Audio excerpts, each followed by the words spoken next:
আজি মই বনাব ওলাইছো একেবাৰে সহজ পদ্ধতিৰে চিকেন মোমো ৰেচিপি এটা। লগতে মোমো চাটনি ৰেচিপিটো আপোনালোকলৈ আগবঢ়াইছো। আশা কৰোঁ ৰেচিপি দুটা চাই ভাল পাব। আহক তেনেহ'লে বেছি দেৰি নকৰি আজিৰ ভিডিঅ'টোৰ মাজলৈ আমি আগবাঢ়ো। মোমোজ বনাবলৈ মই ইয়াত ময়দা লৈ লৈছোঁ। আপোনালোকে জোখত ময়দা ল'ব যিমান মোমোজ বনাব। সোৱাদ অনুসৰি অলপ নিমখ দি ডাঙৰ চামুচেৰে ৰিফাইন তেল যোগ কৰি দিছোঁ। এইখিনি এতিয়া মই ভালদৰে সানি ল'ম। তাৰ পিছত নৰ্মেল পানীৰে ডৌটো প্ৰস্তুত কৰি ল'লোঁ। ময়দাখিনি ভালদৰে মঠি লোৱা হৈ গ'লে এতিয়া এইখিনি 20 মিনিটৰ কাৰণে বা আধা ঘণ্টামানৰ কাৰণে এনেদৰে ঢাকি থৈ দিব। আৰু এইফালে মোমো ষ্টাফিংছখিনিও ৰেডি কৰিব ওলালোঁ। ইয়াত মই চিকেনখিনি কিমা বনাই ল'ম, মানে মিহিকৈ কুটি ল'ম। চিকেনৰ পৰিমাণটো আপোনালোকে মোমো যিমান বনাব বিচাৰে সেইটো হিচাপতহে লৈ ল'ব। চিকেনখিনি এনেকৈ কুটিব যদি টান পায় মিক্সিতো দি ল'ব পাৰিব।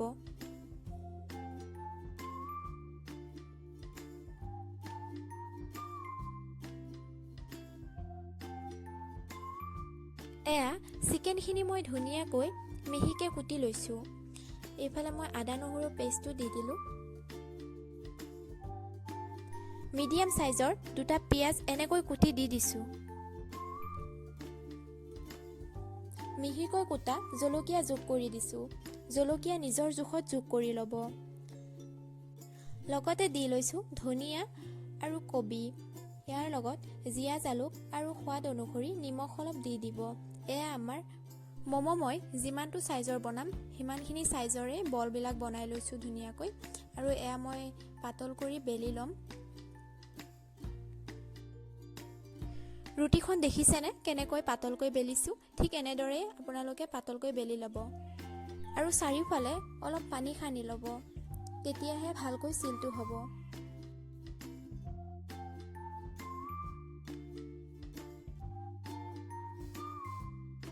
আৰু ইয়াতে চিকেনৰ পুৰখিনিও মাজতে দি দিব। যেনেদৰে সুবিধা হয় ঠিক তেনেদৰে মোমো শ্বেপটোও দি দিব ধুনীয়াকৈ। ছাইডৰ পৰা এনেদৰে জাপি গৈছোঁ আৰু এনেদৰে বন্ধ কৰি দিছোঁ। ওপৰৰ অংশখিনি ভালদৰে পেষ্ট কৰি দিব। ডাঠ হৈ থাকিলে তেতিয়া পাতল হৈ যাব।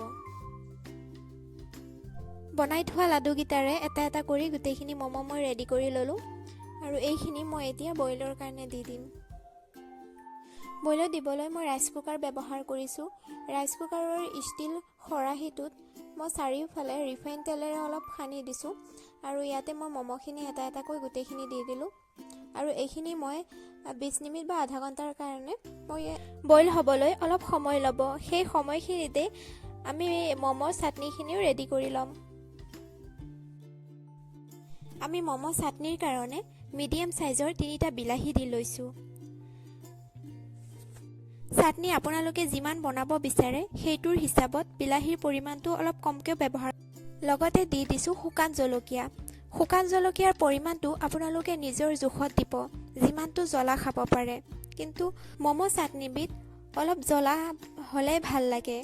লগতে দি দিছোঁ 4-5 ফুটমান নহৰু।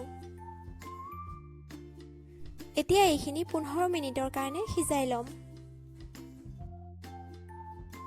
এয়া ভালদৰে সিজাই লোৱাৰ পিছত এতিয়া এইখিনি কাঢ়ি লৈ ভালকৈ মিক্সিত পিচি ল'ম।